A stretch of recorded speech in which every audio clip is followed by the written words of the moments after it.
Večer uživa, vsebine in dogodki, ki navdihujejo.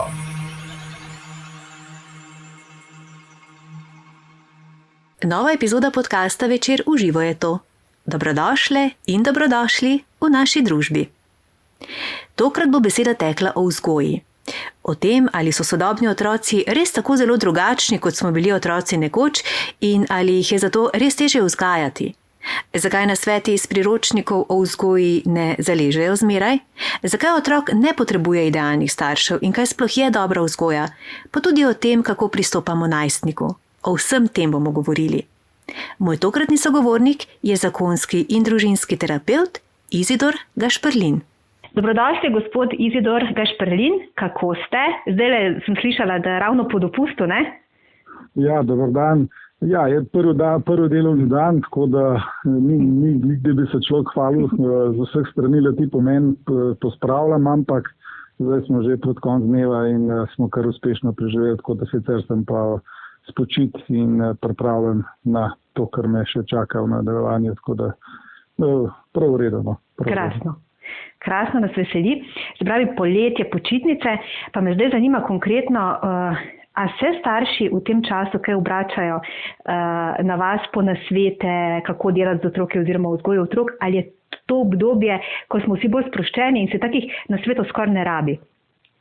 Jaz zdaj bi pri svojem delu kakšno veliko razliko opazil, prej bi rekel, da je tega manj, da več je tega, ker običajno so te težave z otroki, jaz nikoli rečem, da so težave z otroki, težave so vedno starši, se bolj kažejo pač v šolskem obdobju. Zdaj letos je bila sploh specifika zaradi pač te epidemije, tako da običajno, če bi že kakšno obdobje rekel, da je več teh obiskov staršev, bi kar rekel, da je spomlad. Bolj, ko gre šolsko leto proti koncu, večje stiske so.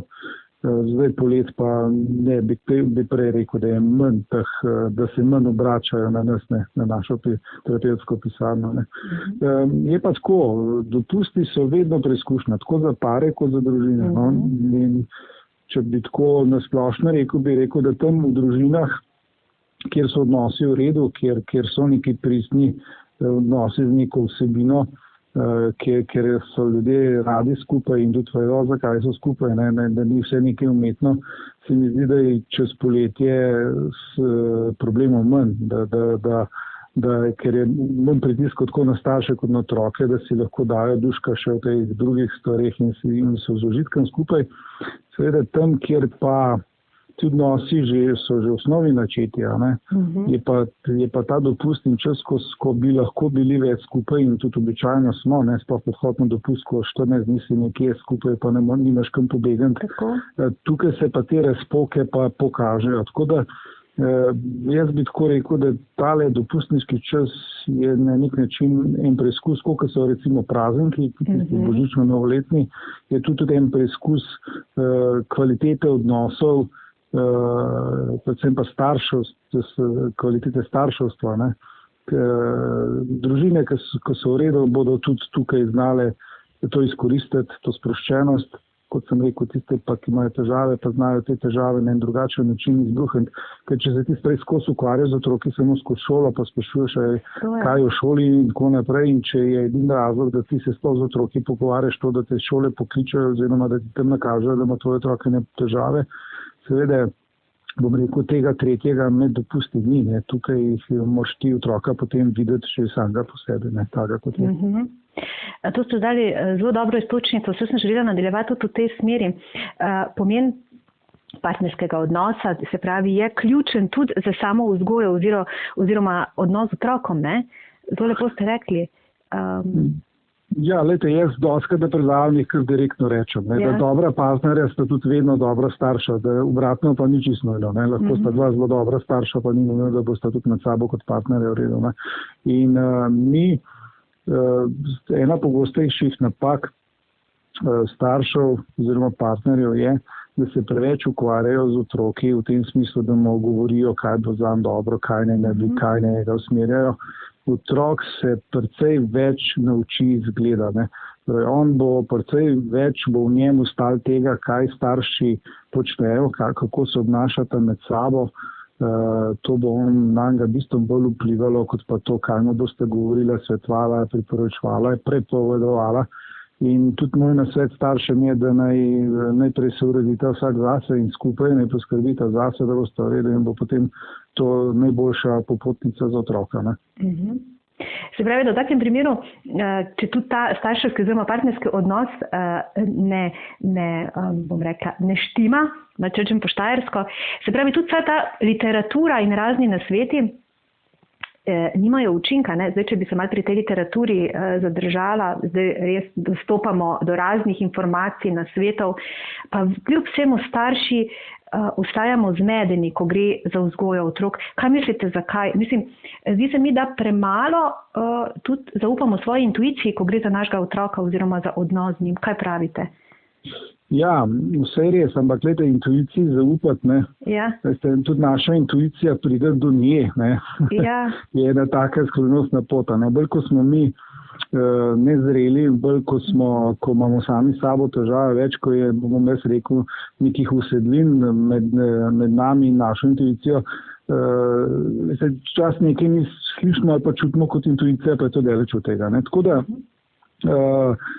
osebno zreli starši bodo tudi čist drugače dostopali in ravnali z otroki, kot pa tisti, ki so že na tej poti, bom rekel, in nekje zaškripali. Ne. Zdaj, zmeraj pa seveda ravno zaradi tega, vi govorite velike literature. Jaz ne vem, če je to dobro, ne, ker danes prvič skoraj vsak gre lahko že knjigo napisati. Jaz bi zdaj, če bi bil malo zloben, bi lahko z rokava stresel vsaj 5-6 knjig z področja vzgoje otrok, ki jih odsvetujem, ampak dobro, zdaj mislim, da to ne bo pametno početi. Ampak zmeraj je seveda, ker vi če vzamete po naključju 5 knjig, ali pa greste do 5 predavateljev, ne boste lahko slišali zelo različne nasvete. Seveda nekateri so iz tega obdobja, da kar reči, kakšnih 20 let nazaj je v ta obdobje te dejansko, bom rekel, permisivnosti. To bom direktno, ne bom nič umanjkaro, to je pa povsem zgrešeno in mislim, da je to več ali manj jasno, ne? Da zdaj so poglede glede vzgoje gre v drugo smer, ampak spet je tukaj zelo težko dobiti neko rdečo nit, za katero bi se starš zunaj zagrabil. Tako da sta še vedno, tako kot je bilo in mislim, da tudi vedno bo, sta starša bolj kot ne prepuščena sama sebi in predvsem, da se drug z drugim pogovarjate, usklajujete. In jaz dostakrat rečem, tisto, kar starša se uskladita, ampak da se res uskladita, ne da en starš drugega nadvlada, ne, ker se uskladita in to peljeta, bo tudi če sta zgrešila malo. Jaz sicer ne verjamem. 2 starša, ki sta enotna glede ciljev in načina, kako boste vzgajali otroke, jaz mislim, da v večini primerov tudi zadaneta. Ne. Ampak tudi če sta zgrešila, ne, seveda ne govorim zdaj v teh deviacijah, kot so nasilje in tako naprej, tudi če zgrešita, je ta njuna enotnost in dobronamernost do otroka bolj pomembna kot to, da zadaneš. Vse ti vnaprej kot starš ne moreš vedeti, kaj točno in kako bo na otroka deloval, ker vsak otrok je zgodba skrivnost zase. Ti imaš lahko 3 otroke, pa bojo ti 3 tvoji otroci iz istega gnezda potrebovali zelo različne stvari, sploh če so v različnih starostnih obdobjih, ker so seveda so. Ne. Tako da tukaj starševstvo, jaz rekel, je eno stalen proces sodelovanja, rasti in učenja. Ne. Zdaj, dober starš bo pozoren na otroka. Otrok mu pokaže, ali tisto, kar počneta, je v redu ali ne. Torej, otrok s čim pokaže, ne? Ampak seveda, tle mora biti pazljiva, ne? Ne sme biti prva reakcija. Seveda, če ti otroku nekaj prepoveščemo, nekaj vzameš iz rok, bo prva reakcija otroka bo prizadetost, ali pa karkoli, ne?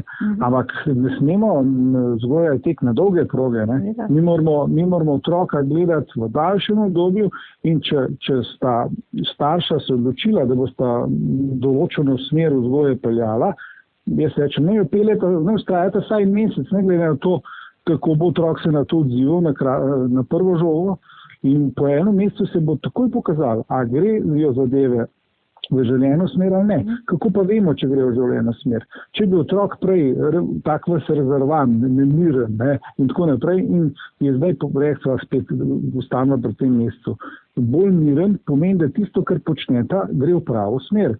Če je prej, recimo, otrok se ful upiral, prav s tisto trmo in tako naprej, in je zdaj ugotavljamo, da se je to zdaj umirilo ali pa se saj odziva z neko bolj obladljivo jezo, spet pomeni, da je šel korak v pravo smer. Nič to otrokovo jezo, pa starševsko jezo je toliko enih zablod.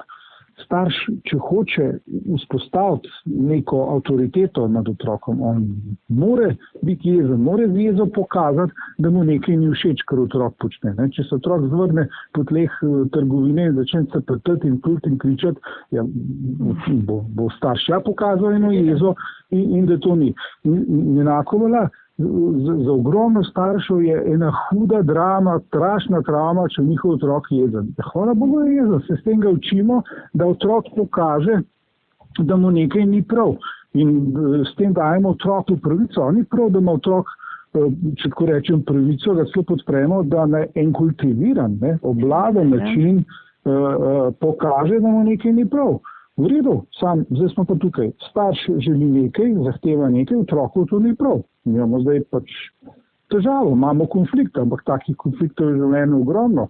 Ampak starša, če sta prepričana, da imata prav in sta sposobna vztrajati, to sta prenesla otrokovo jezo, otrokovo prizadetost, otrokov jok, da bosta s tem zdržala, ker sta prepričana. Zdaj sta prišla do eno največjih težav staršev zdaj.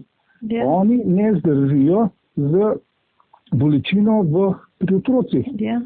Ker ti otroku nekaj prepoveš in se vede, otrok zdaj tam trpi. Ja, vse s tem, ko trpi, pa če trpi zaradi takih malenkosti, s tem ga učimo, da je življenje treba tudi potrpeti. To je življenje. In ena od zablod, največjih zablod staršev je, da je njihova naloga, da so njihovi otroci srečni.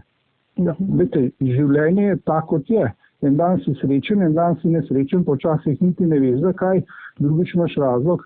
Glavna naloga staršev ni, da so otroci srečni, ampak glavna naloga staršev je, da otroke usposobijo za samostojno življenje. In tu starši dostikrat spregledajo. To je glaven cilj vzgoje, da bo enkrat otrok šel od njih samostojen in da se bo znal spopasti z izzivi življenja, kako ne vemo, kakšni bodo. Tukaj je pa problem sodobne vzgoje. Prav v tem sodobne nevzgoje, bi jaz rekel, da starši poskušajo prihraniti otrokom preveč. Počnejo preveč stvari jih ne soočajo s posledicami svojih dejanj. To so zdaj sem jaz zelo na široko zagrabil vaše vprašanje, ampak to je osrednja problematika ne samo današnje vzgoje, to je problematika današnje družbe kot celote. In tukaj so zdaj starši v še toliko težjem položaju, ker če njim spodrsne, če oni ne znajo otroke obdržati v neki pravi smeri znotraj nekih razumnih okvirov, praktično ni korekcij. Včasih je bila to šola, recimo, v šoli to zdaj težko naredijo, ker če bojo oni spet preveč otroka zagrabili, bo spet padlo po njih. Tradicionalni starši ne bodo dobrohotno vzeli, če bo šola hotela popraviti, kar so oni zamučili. Se pravi, če bi zdaj lahko sklenila, da cilj oziroma biti dober starš ali pa peljati dobro vzgojo je ravno v tem, da otroka pripraviš na življenje, se pravi na vse odtenke v življenju, ne? Jaz bom še enkrat ponovil. Jaz kot družinski terapeut, pa tudi kot oče dveh hčera, jaz absolutno zagovarjam to, da je glavna naloga staršev, da usposobijo otroka za samostojno življenje. Zdaj, če ob tem naredijo čim več lepih trenutkov, če se imajo ob tem lepo, če otroku prehranijo nepotrebne bolečine, stiske in tako naprej, nič narobe, samo če pa ti želiš otroka, ko bo na pragu odraslosti usposobiti, da bo sam zagrizel v kislo jabolko življenja, mora imeti pa tako prijetne izkušnje, kot tudi tiste manj prijetne in včasih težke. In pomembno je, da otroku ti daš tisto, kar otrok v resnici rabi, in sodobni otroci ne rabijo globoko vse, nič kaj drugega, kot so rabili otroci 50 ali pa 100 let nazaj. V bistvu oni rabijo neko potrditev, da taki, kot so v redu, rabijo neko spodbudo, rabijo neko razvojno okolje, v katerem bojo lahko razvili sebe, pač taki, kot so prej rekla, 3 otroci imajo lahko čisto različne talente, ambicije in jim je treba to omogočiti. Torej, otroku je treba dati neke pogoje, ki jih nujno rabi za to, da bo lahko se razvijal, rastel. Treba mu je dati občutek, da je sprejet tak, kot je. Treba mu je dati, lahko rečeva, tudi to starševsko ljubezen, sprejetost, potrditev in tako naprej. Ampak po drugi strani ga je pa treba omejevati, ga je treba usmerjati, mu je treba jasno povedati, da življenje ni neskončno igrišče, po katerem lahko tacamo in počnemo karkoli.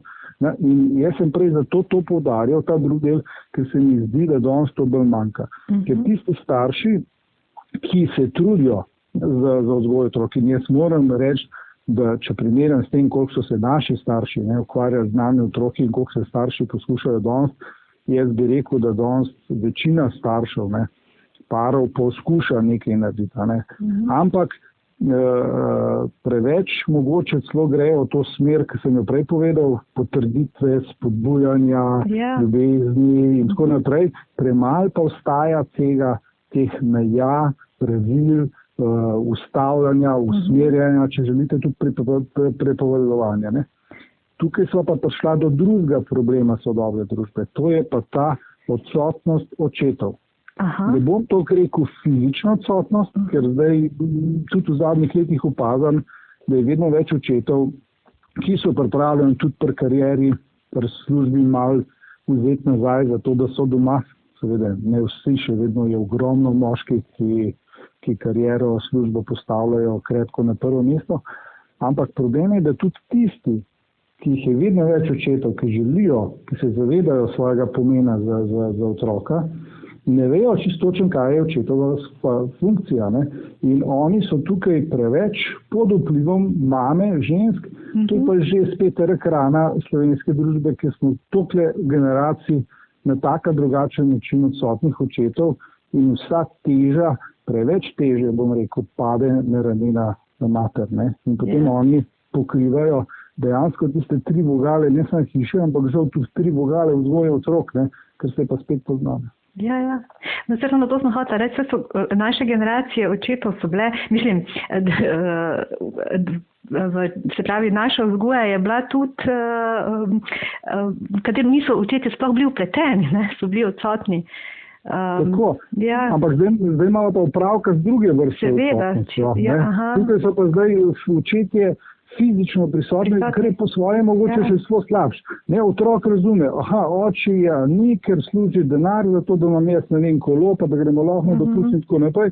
On nekako to lažje razume, seveda to ne zmanjšuje, ker je dosti škode, da tam vse ni nekega očetovskega zgleda, sploh za sine, da ni neke podpore, da nimaš tam nekoga, na kjer ga se lahko obrneš po neko trdnost na svet, in potem vse vsi na mami, ampak to je še zmeraj manj škodljivo, če tako rečem, kakor pa, če imaš ti tam enega očeta, obseb, da je tam, in ti ta oče z računalnikom, boli televizijo, vsak časopis je bolj pomemben, tudi ko je s tabo, v bistvu ti vsem popusti, v bistvu te skozi sprašuje, kaj si želiš, in ta nasplošno, ta feminizacija moških, ki so premalo trdni kot moški in kot očetje, jaz to vidim dejansko zdajle kot problem.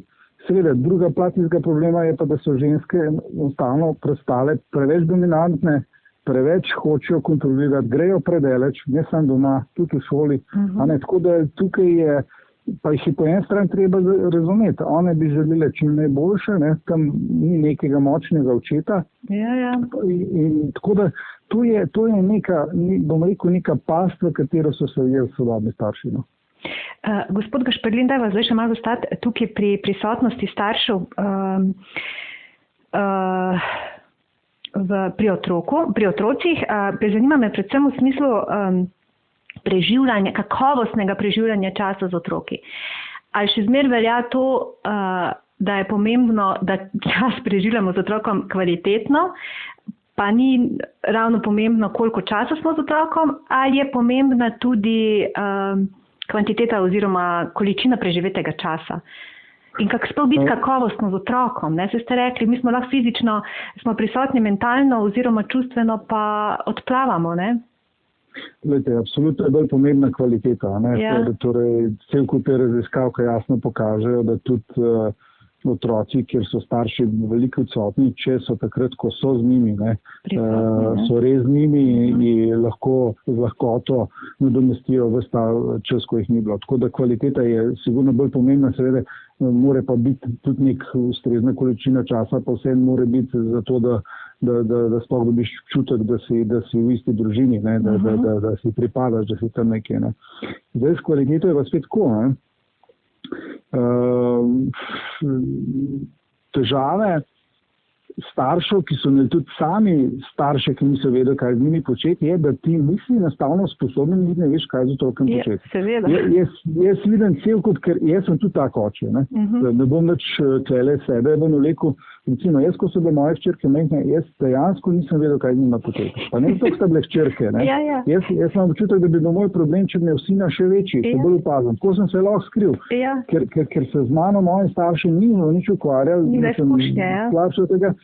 Zame, jaz seveda zdaj, ko sta hčerki že toliko stari in se jim lahko samo upravičujem, pa meni samo žal za ti izgubljen čas toliko nazaj, meni se takrat pojma nisem imel kaj narediti. Tudi takrat, ko sem zavestno želel biti z njima, ker to ni majhna zadeva. In bi se tudi rekel zdaj sploh očetem, ker ti bojo poslušali tale najen podcast, ne? Da če ne vejo, kaj ne z otrokom početi, in se ne sprašuje, kaj z njimi narobe. Lejte, v redu ste, pač noben vas ni naučil. Vseh stvari v tem življenju se treba naučiti. Od tega, kako z otrokom biti, kaj z njim početi. Pomembno je, da imaš ti neko željo, da to presežeš. In če se ti sprostiš, pomembno, ker kaj je? Ti si zdaj z otrokom, rad bi bil z njim, ne veš, kaj bi in greš v krivdo, greš v sekerancijo. Ja, super, si že vse zamočil. Ne, tam bod, če otrok že toliko stareš, da razume, da imam kriv povej, jaz sem tako redstavo, ampak pojma nimam, kaj bi počel. Ne? In potem pride magično naslednji korak. Kaj si pa ti želiš? Sej otroka ni nič narobe vprašati, kaj si pa ti želiš, sam nematerialnega. Kaj si pa ti želiš od mene? Ali pa še hujš starš, to je meni sploh všeč, če prekašem očeta slišim, da reče, kaj pa ti pogrešaš od mene? Ne? Jaz, očeta, ki to reče, jaz ga bi rekel, jaz bom dal medaljo. To so čist preproste, pristne stvari, ki odprejo vrata, ampak to narediti, to ni mala šala, to zahteva trening, to pomeni, danes si bil z otrokom 3 minute, si bil z njim, pa si bil užitkan njim pa sproščeno, v redu, boš jutri 3,5. In zdaj dajmo, če ti vsak teden prebil to zadevo za 10 sekund, ti pri 15 letih lahko že prideš na to, da si z otrokom 2-3 ure uživaš skupaj, ni druge, ne? In ko so svet pri knjigah. Če pa nekdo zdaj išče magično rešitev, magičen odgovor pri neki knjigi, pri nekem terapeutu, seveda tam ga ni. To je trening. In otroci so najboljši učitelji iz tega področja. Ni najboljših. Super je tole slišati. Veste, kaj mi povete, prej smo se tudi pogovarjala, oziroma ste omenili meje oziroma omejitve, prepovedi. Kak je pa s kaznimi v vzgoji?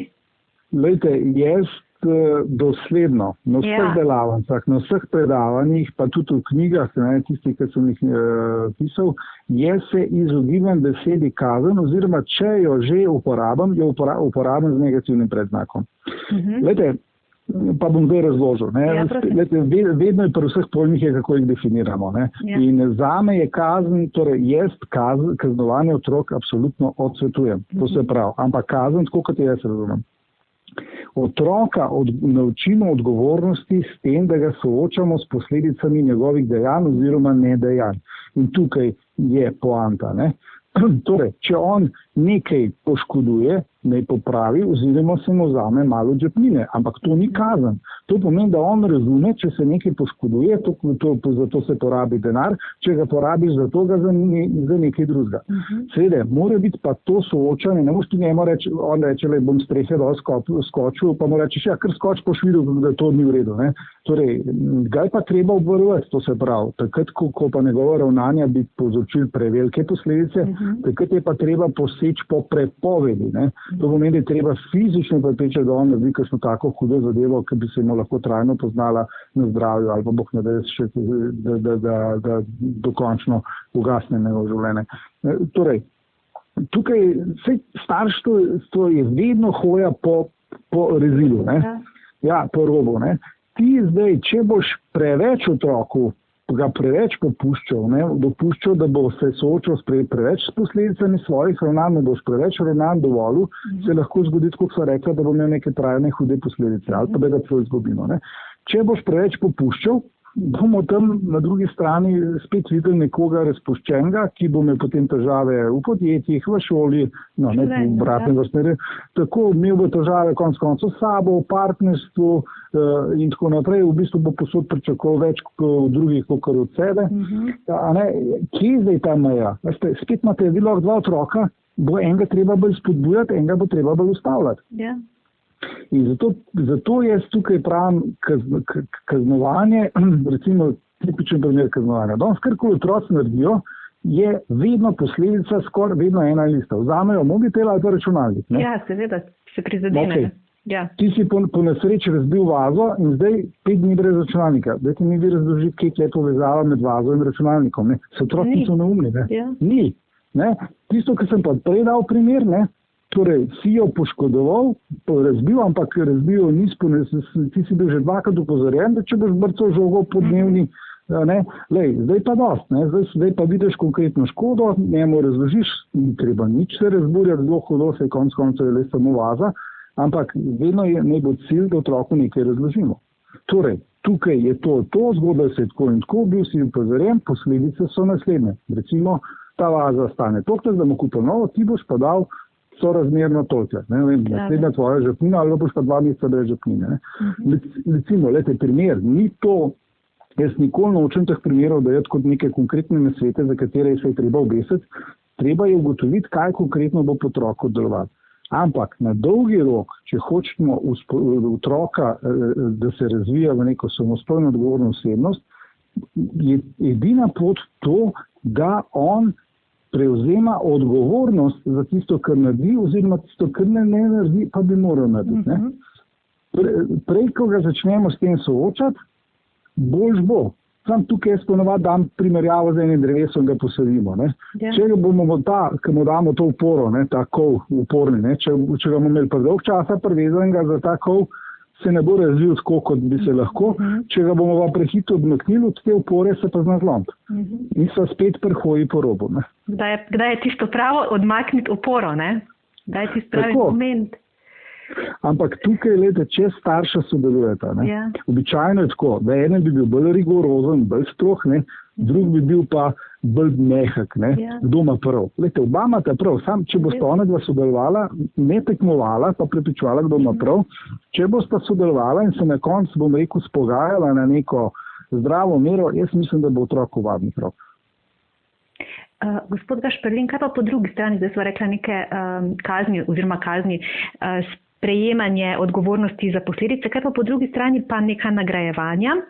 A imate občutek, da otroke vse prehiter nagrajujemo oziroma jih hvalimo takoj, ko nekaj naredi, kar je sicer letom primerno, pa se pričakuje od njega, mu ploskamo, jih podkopujemo oziroma nagrajujemo? Ja. Druga skrajnost, ne?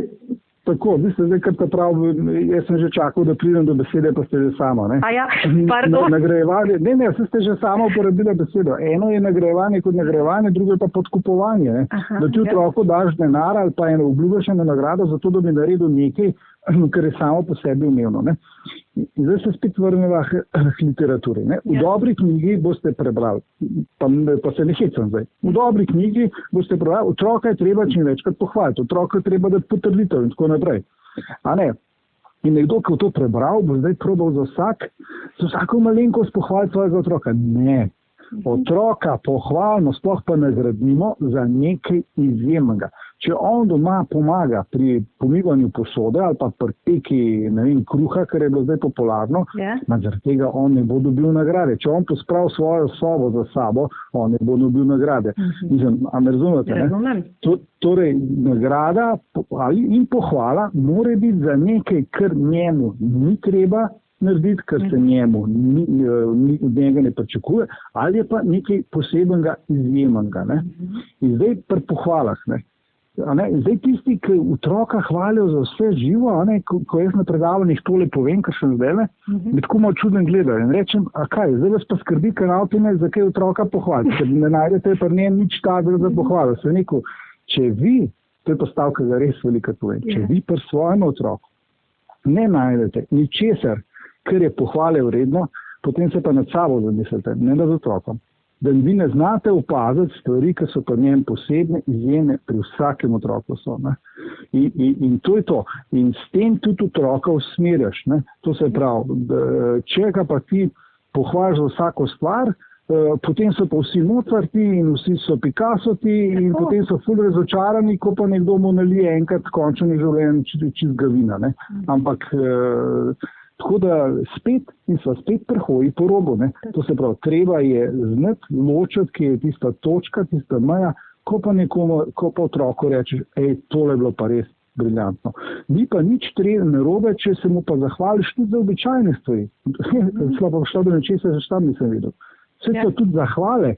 Poleg pohvale so tudi zahvale. Za tisto, kar je pa čisto običajno, hvala, ker si pobil posodo. Ne pa, da zdaj z tega delamo, zdaj sta posodo pomil, zdaj bomo pa šli, ti nakupili se ta gorca, ki ga zdaj nisle, pa zdaj ti nakupili pa še tega še s zadnjimi amortizerji. Ni treba. Tako. Lepo ste to poudarili oziroma razložili te razlike. Sicer pa vse to ponavadi delamo starši, generacije, ki pa smo redkeje slišali pohvale. Naši starši so bolj skoparili s tem, so bili zelo zadržani. Bog ne daj pohvaliti, ker se bo kaj prevzel, so pravili. To je bila pa druga skrajnost. In zato mogoče, da je to kraj, pa z večjim užitkom hvalimo svoje otroke. Sploh, ker se enkrat plas odpre, to, kar ne znamo nekaj. Ampak, glejte, spet so pri nečem. Otrok, tudi če ne ve, tudi če se dela, da ne ve, otrok točno čuti, daj si ga pohvalil iz sebe, iskreno, pristno, daj si mu podal pohvale čisto samo zato, ker misliš, da mu je treba dati. In spet ste nakazala nakrasen. Nekdo, ki ni bil iskreno, pristno pohvaljen od svojih staršev, bo to zelo težko, kar sam po sebi dal svojemu otroku. Tudi zato je potreben trening. Starševstvo je dejansko najboljš, zdaj uporabo eno tako že zelo uporabljeno frazo, najboljših načinov za celjenje osebnih ran iz zgodnjega otroštva. Ker tukaj ni boljšega zdravila, kot če ti v svojemu otroku pristno, sproščeno in iskreno daš nekaj, kar si ti želel, pa nisi nikoli dobil. To je najboljš obliž na te rane. Najboljš. Lepo. Gospod Gašperlin, dajva se zdaj še malo najstnikov. Te populacije, ki se mi zdi večkrat spregledana, oziroma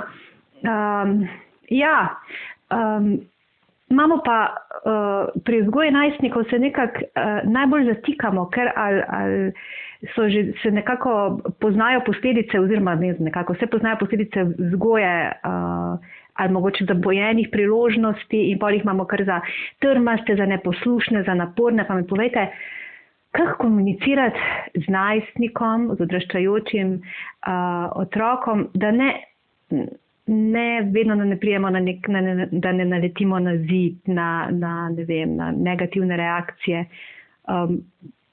Tako zelo široko vprašanje, ne? Mislim. Ja, ampak vi me tako lepo vprašate, da v bistvu vaših vprašanjih je že tako, so že na pol odgovori. Glejte, najprej, kar je v najstništvu, se najbolj so starši najbolj nagrajeni oziroma na nek način kaznovani za svojo minulo delo. Ne? No, Ker če so tukaj svoje delo opravljali vsaj za silo dobro, potem bo tudi najstništvo ne bo tak hud izziv. Če so pa ga biksali v tem prvem delu, da je nekje reči do tam 11. leta, 10-11. leta, ja, to so tako obdobja. Ja. Prvo je tam do 6 let, ko se otroški možgani razvijajo v širino in globino, sicer že prej, ampak vsaj do 6. leta je pa to. Potem je obdobje socializacije z vstopom v šolo, to je drugo obdobje. Ampak tukaj to drugo obdobje se pa potem prevesi v eno zelo zoprno obdobje, ki se mu reče najstništvo, puberteta, adolescenca, karkoli hočeva. V čem je catch, ne? Možgani otroka so narejeni, da se drži starša, da uboga starša, ne? Čeprav to tako ne zgleda. Ne? Otrok, ki se redi in v tem prvih 2 obdobjih, ki sem jih prej omenil, nekje do 10-11. leta, je narejen, da sledi staršem, starši so zanga več kot Bog, se otrok niti ne ve, kaj Bog je, ne more tega koncepta razumeti. Torej, enostavno on uboga in sledi staršem. Tudi ko se upira, ko ne uboga, je to v bistvu klic po staršu, predvsem po očetu, da ga spravi na tirenco, da ga umiri in tako naprej. Zdaj pa, seveda, nekdo, otrok, ki pa stalno uboga sledi in posluša starše, zdaj so pa malo prišla v konflikt s temeljnim namenom odraščanja. To je pa to, da otrok postane samostojen. No in glejte, ravno to puberteta, oziroma adolescenca, tukaj se pa v otroških možganih zgodi preobrat. Ja. Možgani iz faze uboganja, predhodnih let, gredo v fazo upiranja, ker edini na ta način ti lahko postaneš samostojna oseba odgovorna. Ne moreš ti poslušati druge, delati, kot drugi hočejo, pa postati samostojna. Gre. In vmesna zoprna faza je puberteta, adolescenca. In zdaj pa tiskaj jaz doskrat rečem, če je najstnik problematičen, uporen, trmast, se postavlja zase, je v redu. Mene bolj skrbijo tisti, ki niso, ker to pomeni, da so že čez zlomili. Ja. Seveda je pa to težavno obdobje za starše, ampak verjamete, da je to še hudičevo bolj težavno za otroka, ker v njegovih možganih se to na novo vse postavlja. In on kar naenkrat rabi tudi čist nekaj drugega od staršev. Ne? In tukaj seveda sploh starša, ki ste se tudi med sabo kot partnerje zgubila, tega izziva najstništva, temu ne boste kost niti podrazno. In tukaj mota starša seveda. No? In če se vrnem v začetku najnega razgovora, jaz zadnje čase vse več terapij družinskih dobivam z najstniki. Ravno zato, ker tukaj enostavno starši ugotovijo, da so izgubili čisto vse vzvode, vse mehanizme, popolnoma so izgubljeni, sploh očetje. In tukaj ugotovijo, da je edina šansa, če hočejo ohraniti otroka v svoji orbiti, da grejo po pomoč. No. Tako da v zadnjem času bi to rekel, da opažam, če so včasih starši bolj v osnovni šoli, ker so otroci kazali neke razvojne deficite ali pa imeli težave z učenjem, jaz se zdaj bolj, ali se pa sam bolj name obračajo zaradi tega. No. Tako da, kaj je zdaj z najstnikom drugače? Prej smo od otroka pričakovali, da mu damo navodila, mu damo pravila in da jih on uboga in da jih sledi uboga. Zdaj, najstnik tega ne bo več delal. Najstniku je treba predvsem pustiti pravico do svojega prav.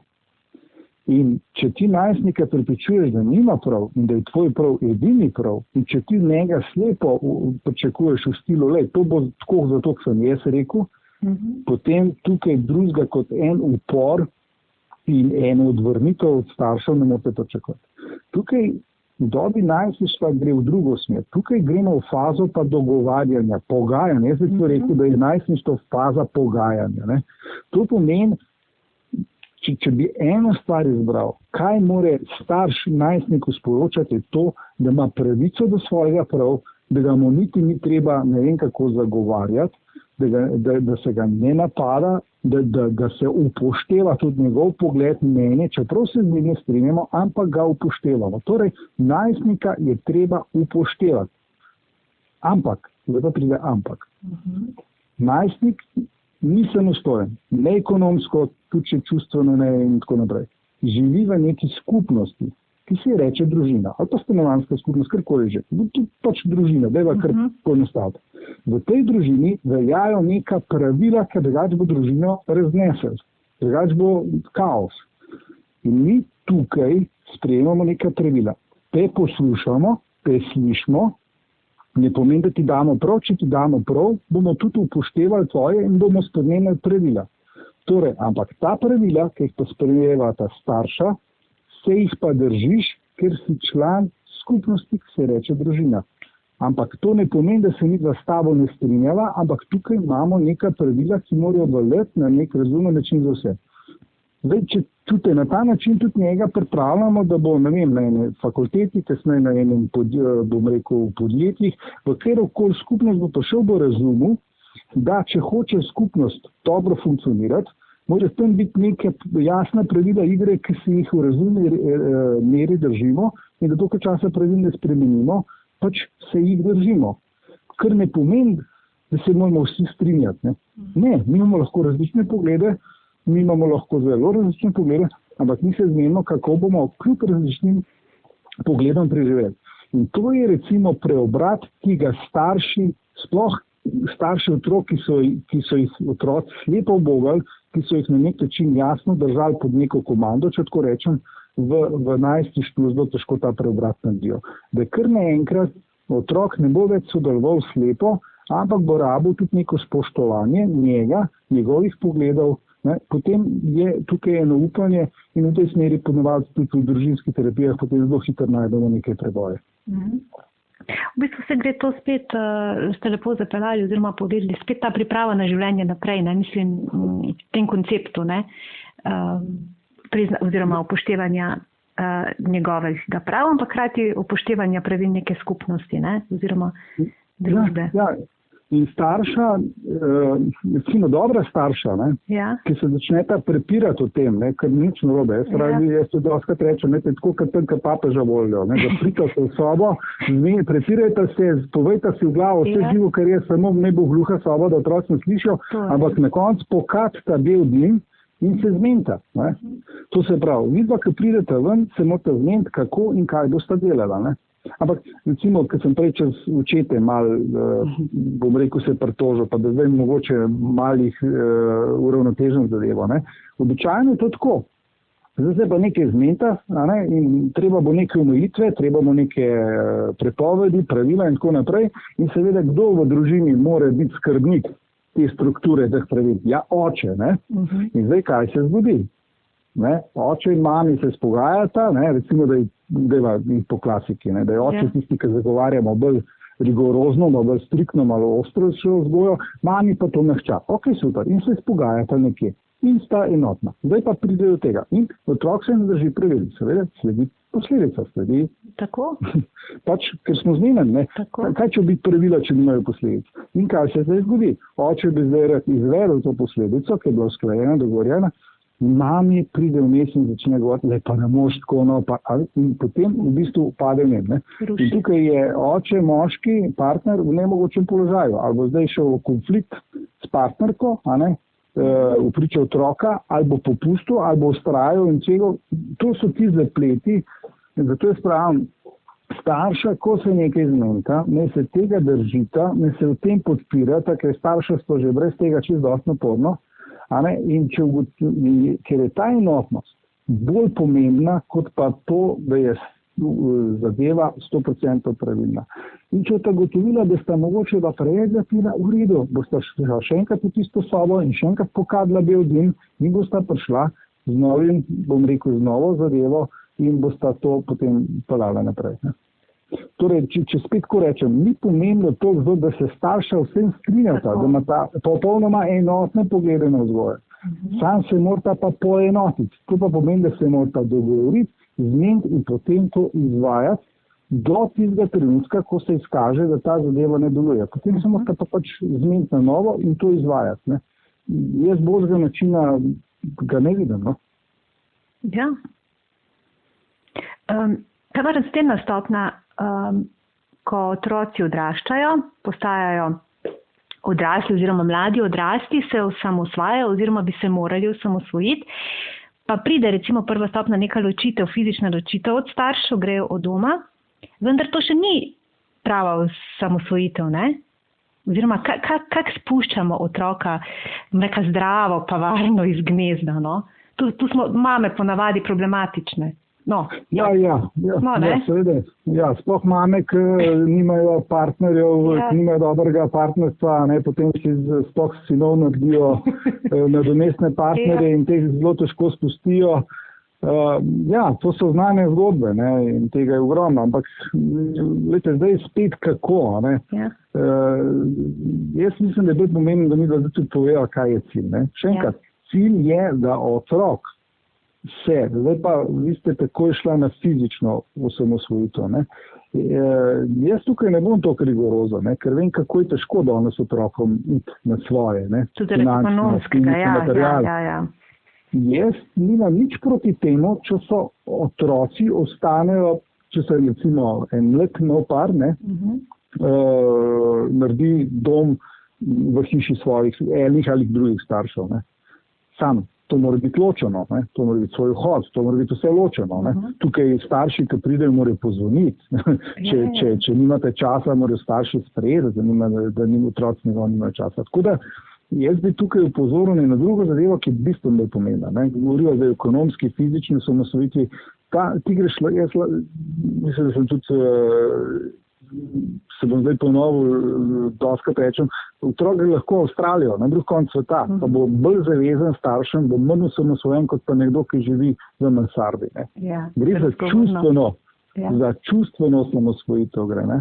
To je pomembno, da se otrok čustveno, zdaj strokovno se temu reče, diferencira, loči od staršev. Kaj konkretno zdaj to pomeni? Ne? To pomeni, da če otrok recimo naredi nekaj, kar njegovim staršem ni prav, da s tem je sposoben zdržati. To pomeni, da otrok, ko se bo odločil po svoje, pustimo je prav ali narobe, kako pa vemo, ali je prav ali narobe, ampak da se otrok upa odločati po svoje, da upa prevzemati odgovornost zase, za svoje novo partnerstvo, za svojo novo družino, ne glede na reakcije staršev, ki so pa običajne, sploh po takih mamah, ki ste prav imenila, čist navadne oblike čustvenega izseljevanja. To pomeni, da otrok se odloča po svoje, zdaj bova rekla, otrok je zdaj že odrasel, ne, da si upa vzeti, zagrabiti svoje življenje za roge, se upa odločati po svoje, delati svoje poteze, pa če se starši postavijo na glavo. Ne. Ja. To je pomen, da se ti čustveno diferenciral, da enostavno ti nisi več marioneta v rokah svojih staršev. Ne. Dokler časa tega ne narediš, ne, toliko časa pa če nisi odrasel. Se zdaj spet vprašanje, če ima od 0 do 100, kdaj je lahko nekomu odrasel. A je nekdo, ki je od 0 prišel do 70, pa je že odrasel. Ja, ok, ampak na 80 je še bolj. Ja. Ne domišljam si pa, da kdaj kdorkoli pride do stotke, kar se tiče staršev. Ne. Ker ta odnos je res tak poseben odnos, odnos starš-otrok. In mi, dokaj časa bomo starše živi, smo še vedno otroci. Sicer samo v 2 odnosih, s svojima staršema, enim in drugim, ampak vedno ostajamo tukaj rahlo podrejeni vlogi, pa s tem nič narobe. No. In recimo, jaz tudi doskrat uporabljam iz ene krasne knjige in simple test, kako lahko nek otrok, zdaj že odrasel, preveri, koliko je že odšel v bistvu od svojih staršev. Najbolj simpel preizkus je, da greš ti k svojim staršem na obisk, si tam in karkoli oni naredijo, ali pa ne naredijo, se to tebe ne dotakne prav več zelo močno. Da ne prideš razsut od njih, ali pa karkoli. To je en znak. Dokaj časa pa tebe uspejo starši tako drugače premikati, razsuvati, umajati v svojih odločitvah, zanetiti prepir z zakoncem, s partnerjem, a toliko časa pa še nisi čustveno odšel od njih.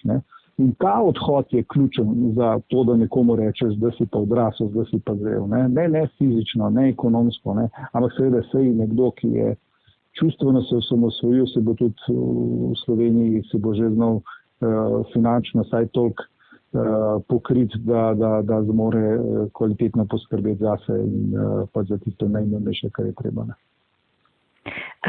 Zdaj bi vas pa še tole vprašala, tudi dali ste fajn istočnico, asociacijo na detke in babice sem zdaj dobila, ko sva o tem osamosvajanju se pogovarjala. Pa me zanima, kaj pa vloga detkov in babic?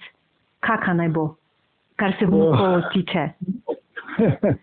Glejte, bom jaz obratno probal odgovoriti. Dostakrat se reče, da dedek pa babica sta ga scrklala, ne? Ja. Zdaj, ko se borijo, ne? Glejte, tudi enostavno detki in babice nimajo taga vpliva v primerjavi s starši, to je zanemarljiv vpliv, ne? Torej, tam, ko pa detki in babice imajo močan vpliv, pa pomeni, da sta ga starša že fez diksala, to pomeni, da sta fez zanemarjala, zapuščala otroka, da je ta enostavno ni drugega, kot da je dal preveliko težo starim staršem, ne? Tako da dobra starša, ki resno jemljeta svoje naloge, jih v zvezi z svojimi starši ne rabi nič kaj skrbeti v odnosu do otrok, seveda morajo pa tudi tukaj postavljati meje, ne? Če sta onega postavila neka pravila, ne? Recimo, in potem zdaj stari starši se teh pravil glede otrok ne držijo. Recimo, če je pravilo v hiš, mi bombonov ne jemo, ne? Bombonov ni, in prije izvesta, da starši dajo bombone, seveda je tudi tukaj treba posredovati, ne bom rekel rigorozno, ampak s tem ti ohranjaš prvič mejo med svojo novo družino in staro družino, braniš svoje pravila. Zdaj, seveda, če gre za resnejše zadeve, je treba starim staršem kar povedati, ne boste več dobili otrok, če se ne boste držali pravila, ne? Ja. Ampak tukaj, vidite, sva pa midva kar naenkrat zdrknila ne iz odnosa stari starši vnuki, ker ta odnos nikoli ne more biti problematičen, ne? Ampak so zdrknili na odnos starši in njihovi starši. Torej, vedno, če so tukaj nastaja kakršenkoli problem na relaciji stari starši vnuki, je vedno to samo navidezen problem, dejanski problem je na relaciji stari starš. In vedno se mora tukaj zadevo urejati. Torej starša svojo novo družino mora tudi ne samo pred otrokom jasno postavljati zahteve, ampak tudi pred svojim staršem. Nova družina je nova celica, svoja pravila, svoje meje, ki jih morajo starši, torej stari starši, spoštovati. To je bolj pomembno, kot pa ta direkten odnos starih staršev z vnukom. Seveda, tam ne govorijo pa tam, da se dogajajo kakšne hude stvari v obliki nasilja in to je pa treba takoj ustaviti. Ne morejo pa stari starši strkljati otrok, če tako rečem, ne morejo in ne vem, usaditi nekih čudnih navad, pogledov, če so svoje delo opravljata vsaj približno tako, kot je treba. Gospod Izidor Gašperin, hvala lepa za lepa sporočila, za lepe nasvete in informacije. Zdaj o vzgoji. Za konec me pa, veste, kaj še zanima? Slogan naših podkastov je vsebine in dogodki, ki navdihujejo. Pa vas bom vprašala, kaj pa vas v življenju navdihuje? Glejte, ena beseda mi pride na misel, pristnost. To se pravi, jaz sem že od nekdaj, kar vem, pač takrat, ko je moj življenje mogoče celo težak zame v tistem zgodnejšem obdobju, je bila narava tista, ali preko športa, ali kasneje s fotografijo, karkoli. Meni je bila narava, ta pač, temu reči, pristen stik z nečim, kar te včara, kar se te dotakne, kar te umiri. To je bila prva stvar, ki se jaz tako spomnim, da me je res navdihovala. Seveda zdaj, starejši kot sem, pa vse večjo težo doživlja ta pristnost v odnosih. To se je en pristen stik med, ne bom rekel med ljudmi, ker pristen stik med ljudmi težko. Pristen stik z nekim človekom, z nekim izbrancem, z nekim odnosom, ki je nekaj večno. In jaz bi tako rekel, da mogoče niti nimam toliko teh odnosov, nimam nekega širšega kroga ljudi, s katerimi se družim, ali pa bi krepil neke pogostejše stike, ampak s tem ožjim krogom tukaj pa sem vedno znova navdušen, ko uspemo doseči nek pristen stik, ko se res čutiš, da si z nekom lahko tak kot si in drugi preživi s tabo, ti pa tudi zdržiš z njim, Pa, če pa še prijetno, je pa to sploh en višek. Tako da, če moram izbrati nekaj, kar me navdihuje, ravno ta pristnost v doživljanju, v stikih, posebej v odnosu. Več informacij o podcastih in dogodkih Večer v živo najdete na 3x2.večer.com/v živo in na Facebook strani Večer v živo. Tudi tokrat sem bila z vami Maja Furman. Srčno in srečno, do kmalu.